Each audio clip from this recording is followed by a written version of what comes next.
Hi all you wonderful quilters. I'm Cathy from True Cotton Company in Carmel, Indiana. Certainly excited to have you back with me today. If you do want to know any of the location of the store or the website, just look in the description box down below. We spend a lot of time on that, and so you can look there. You'll find the address of this shop and also the website. Today we're going to do the second part of our beginning quilt series. Last week we ironed, pressed, and cut out everything. This week we're going to sew together a block. And so I've got it all laid out here. You can see how we're going to come together.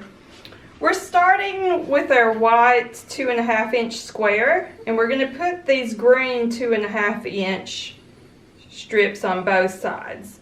Then we've got these 4.5 inch white that come up, and that makes us a nice 4.5 inch square.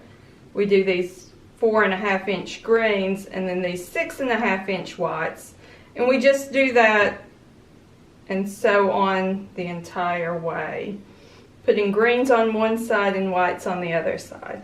This just makes for a really beautiful block. And this is really nice. You get to really practice your 1/4 inch seam while you're sewing. So you'll take these, and what I recommend that you do is, as you line these up, just remember if you have the white on the top or the green on the top. And as we sew, I'm going to explain why I like to remember that. I always do start with this little strip of paper here. This is, or not paper, this is fabric. It just helps to, if there's any knotting that happens with the bobbin and the top thread come together, it happens on this little piece instead of your actual quilt. Alright, now as I sew, this is a scant 1/4 inch foot, and this block really lets you check your 1/4 inch seam allowance. I like to be just kind of right on that edge.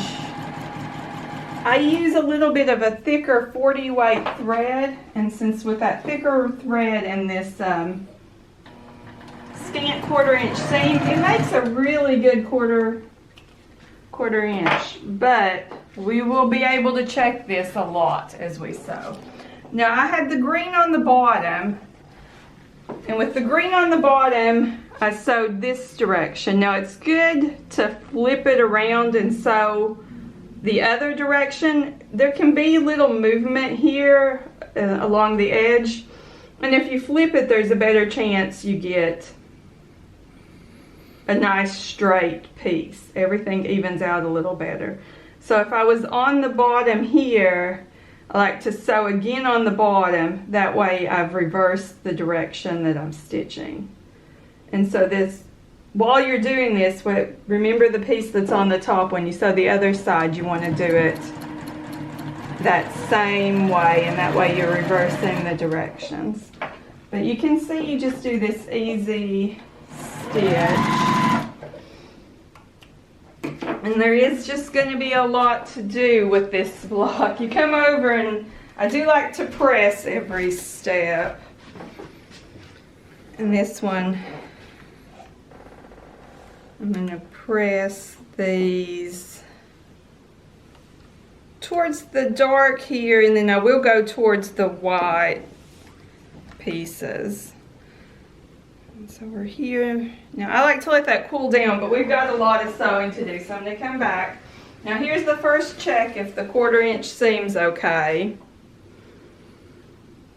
We're going to see how this lines up, and you can see that's a pretty good line up here, so that lets me know that I'm doing a nice good 1/4 inch.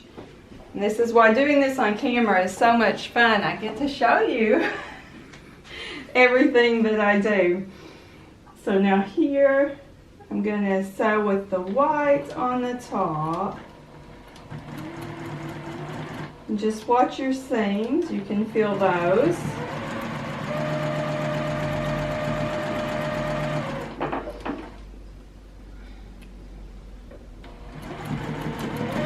And when you're sewing the 4 blocks together, you can just do some chain piecing And I like to sew on both sides, and I did have that white on the top, so I'm going to do the same thing here.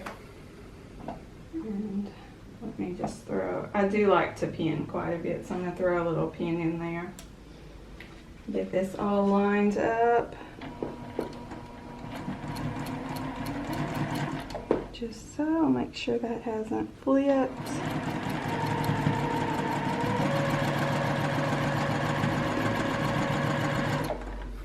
Alright, now we should have a 4.5 inch square.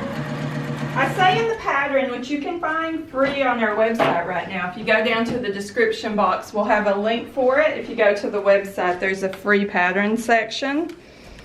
And on this one, I am going to flip these just out as well. Just press and then press. Like I said, I would normally let that cool down a little more. We're going with the green 4.5 inch.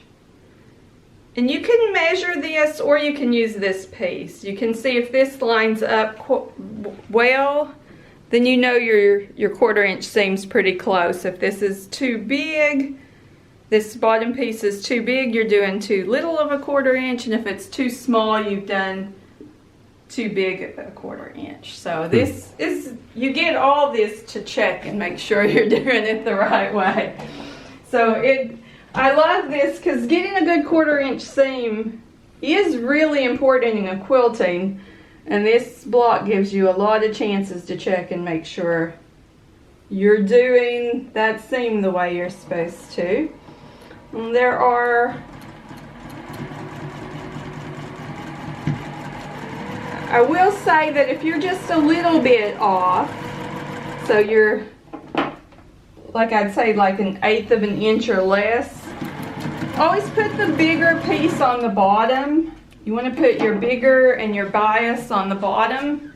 So bees go on the bottom. And the feed dogs will help ease that piece through, and so things will start to match up a little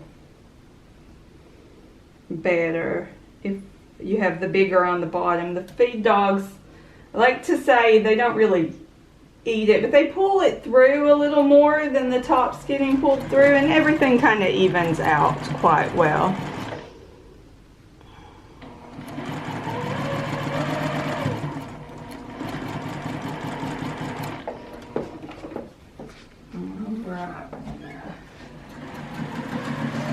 Put our next, iron this, and then we'll get our next piece on, which will be the white 6.5 inch strip to make a 6.5 inch block. But you can already see this is starting to look so pretty. And so if you were making a 6.5 inch block of these, this is where you would, oh, let me grab the white version here, not the green.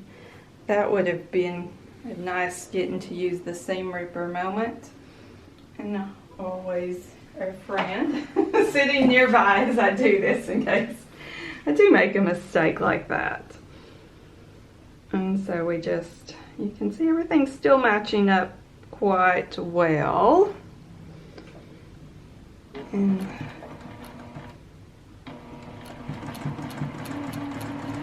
I like to ease that through, not leave the, I was reading a repair for a sewing machine catalog or book, not a catalog, a machine repair book, and they had said to not leave too much space with your sewing on air. Put your pieces closer together, it's better for the machine. And so I try to remember that, and so I try to feed my pieces through, so less air sewing, more regular sewing. And so we're coming along.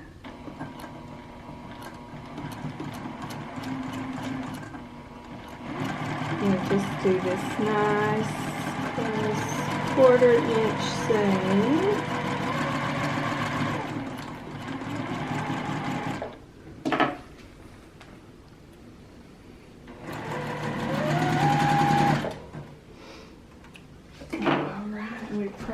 this. This is a lot of sewing and pressing, but all of this just helps get us to that 12.5-inch block that we're going for at the end. And we're at 6.5 inches now, so we are on our way, starting at just 2.5. We put this green 6.5 inch on. The next test, you can measure this block, or I'd use my pieces, and if everything's lining up, we can sew. The longer this gets, the more pins I will use. Just try to keep everything nice and together.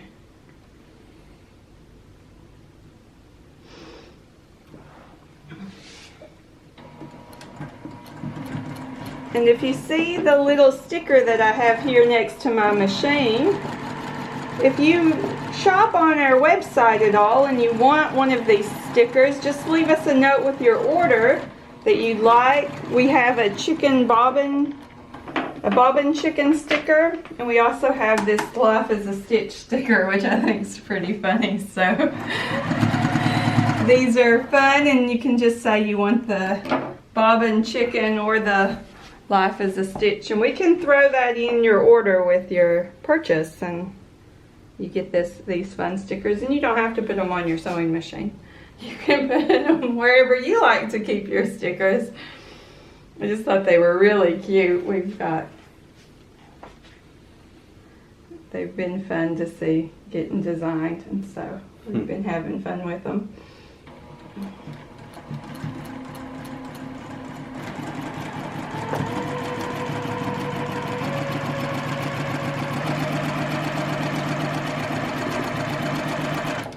And it's just really nice. All right, coming back to the iron.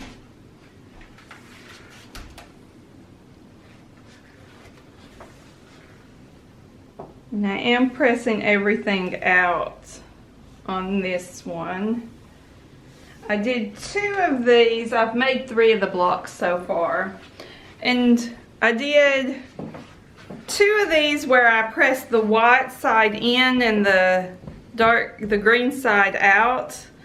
And then I've got these 2 where everything will be pressed out. And that'll just these 2 points are really the only part, the way I'm going to set this up, where we'll need to line up. And I'll show you that once I get this block sewn together. Now we're coming over. This should be our 8.5 white.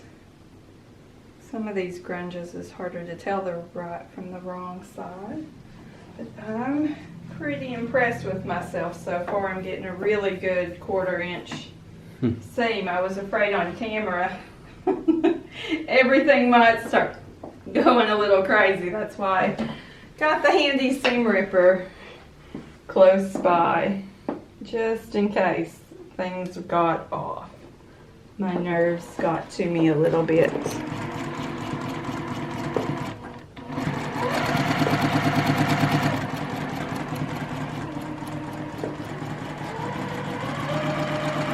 And if you see here, I put a piece of tape over these 2 screw holes here.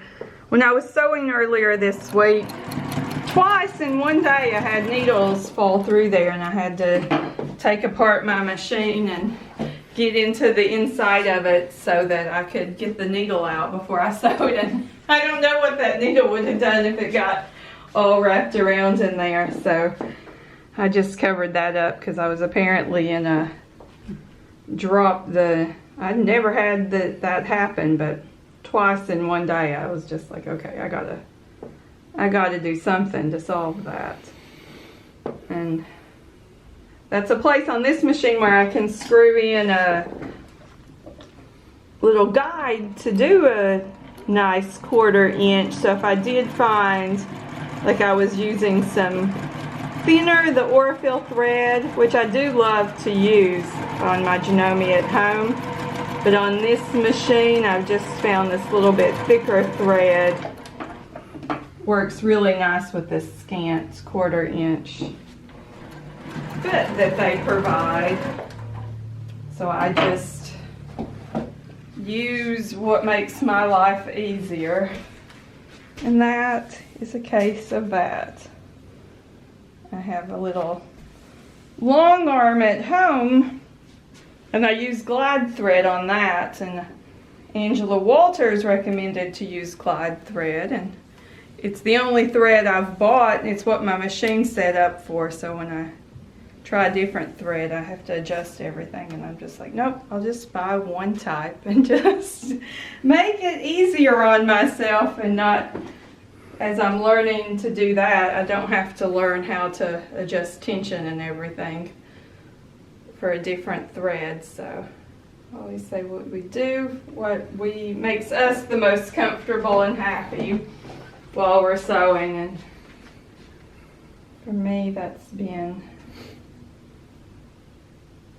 and as they get even longer it becomes good to do the beginning, the end, and the middle, because we're getting into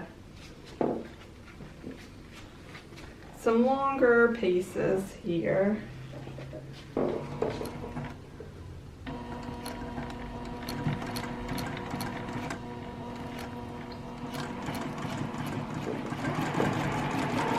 I'll just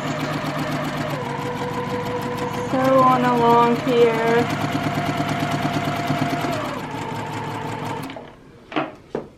And we have one more side of this grain.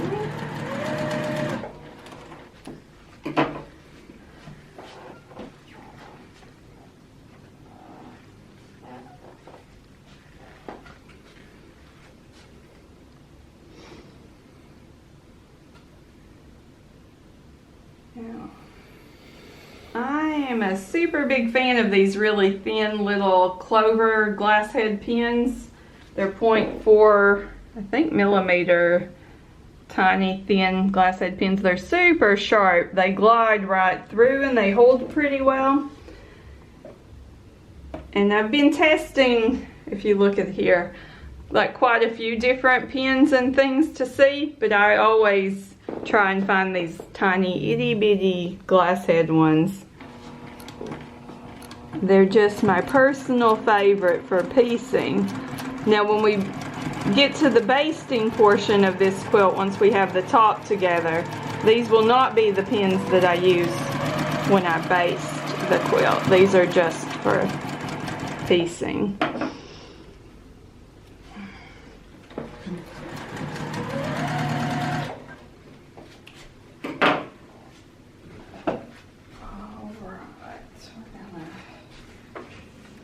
Press this back, just trying to keep it nice.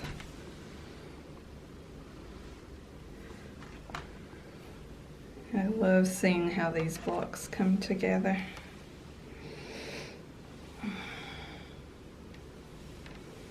I do think this is making a stunning quilt.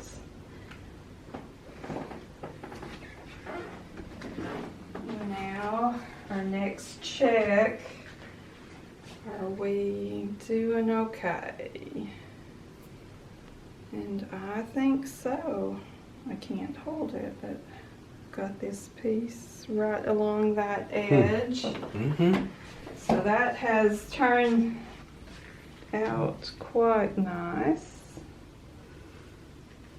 Like I said, if it's a little bit off, just put that bigger piece on the bottom. If it's a lot off, go ahead and use your handy seam ripper. It's a nice tool to have.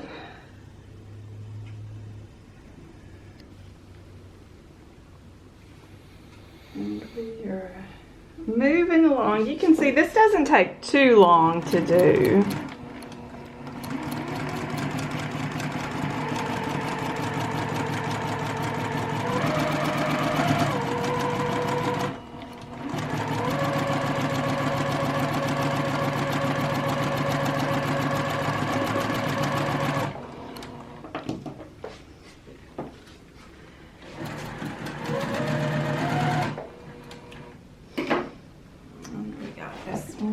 more, and then we just have one more side to put on each, and we will finish with a nice 12.5-inch square, which then once set in the quilt it's a 12-inch finished, but it'll be 12.5 before we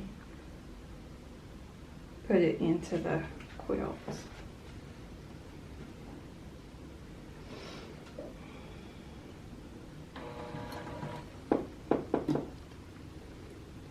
Like I'm getting off there.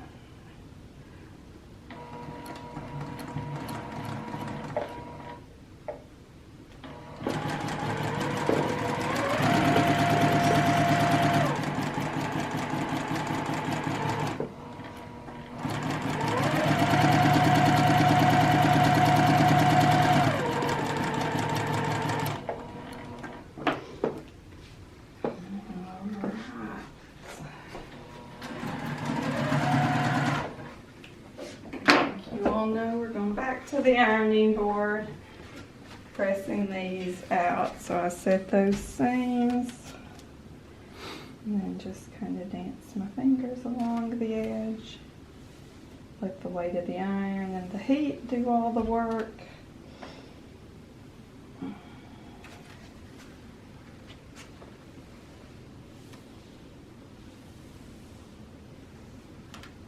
Like I said, if I wasn't filming this video, I'd let that cool down even longer, but with I don't want you all to have to sit here all day and wait for the iron to cool down before we move on. That's got to be worse than watching paint dry, watching fabric cool.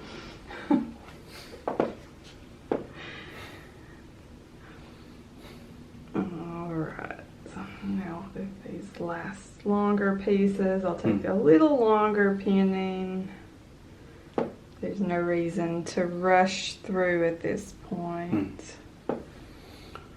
Put this much time and work in, go ahead and do what makes you comfortable, and for me, a little less to worry about if I've got it all pinned.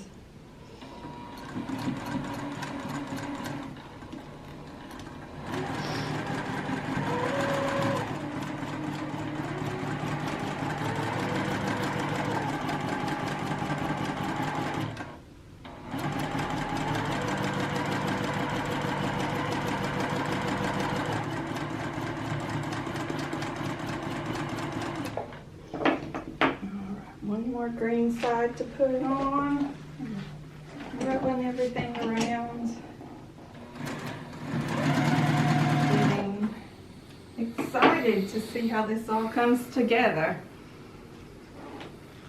Putting this green one on, seeing if everything lines up, and it's quite good.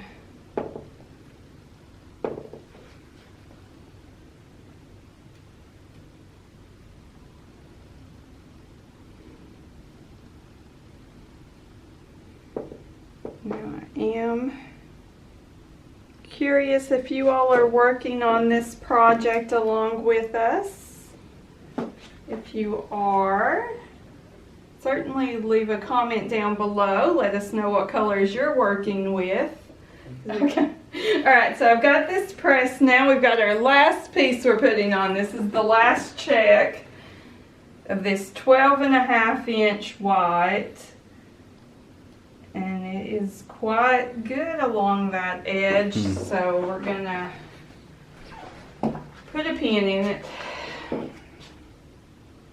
Make sure we're getting those ends, because we are working with the foot now, so I like, when it's little I don't worry about pinning so much. When it gets larger, things can begin to shift, and this just is a little insurance policy.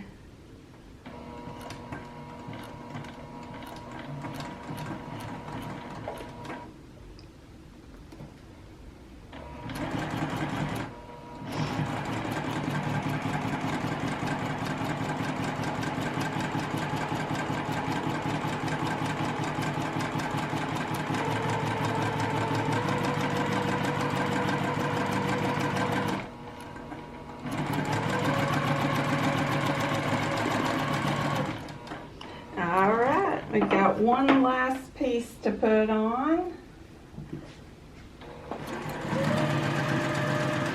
We're learning how our camera works and how our videos are going. We found out there's a 24-minute limit, so I know that this is taken me a little over 20 minutes to sew this one block together. But for as stunning as the block is, I think that's great. And then of course I'm doing a little talking. You might get through this faster than I am.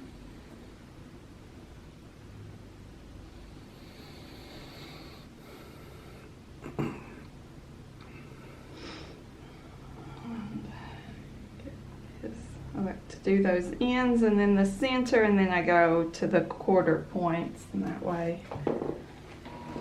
And then if I wanted any more, fill in and pin to your heart's content.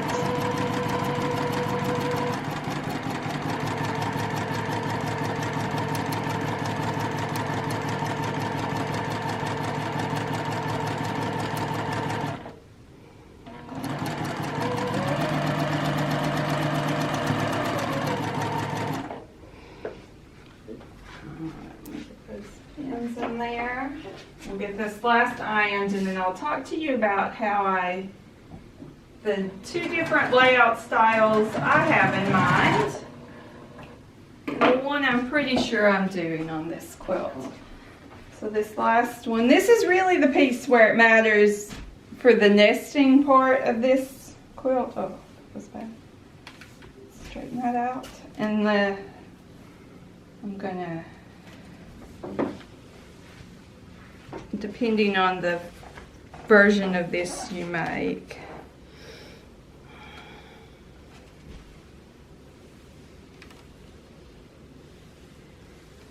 Alright, that's it. And so that whole way we've been doing opposite directions, and so I think we're at a pretty good, nice square here. Now, let me move these papers out of the way. And you can see this one, I made this long table runner, which absolutely would be stunning in this green and white. And I will do a green border around this. And so you'll get these kind of white, they almost look like little lanterns in there. Just like that. And I think that's really fun, and if you have a long table. But I know a lot of people are asking for if they have a round table. And so for that, I think I want to do a little square table topper like this. And I think that's fun, where you get these green and the whites. And then we'll put green all the way around. And this is where I had us press in two different directions so things would nest together. And so just want to make sure that I have opposites together, and that way you get good nesting at these points where you will be nesting as you do this. If you do the long way, there's just matching the edges up.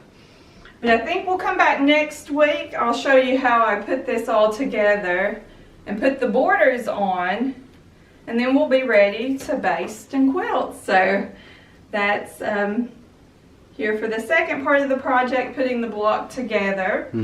And now with once you've got your 4 blocks put together, we can decide your layout.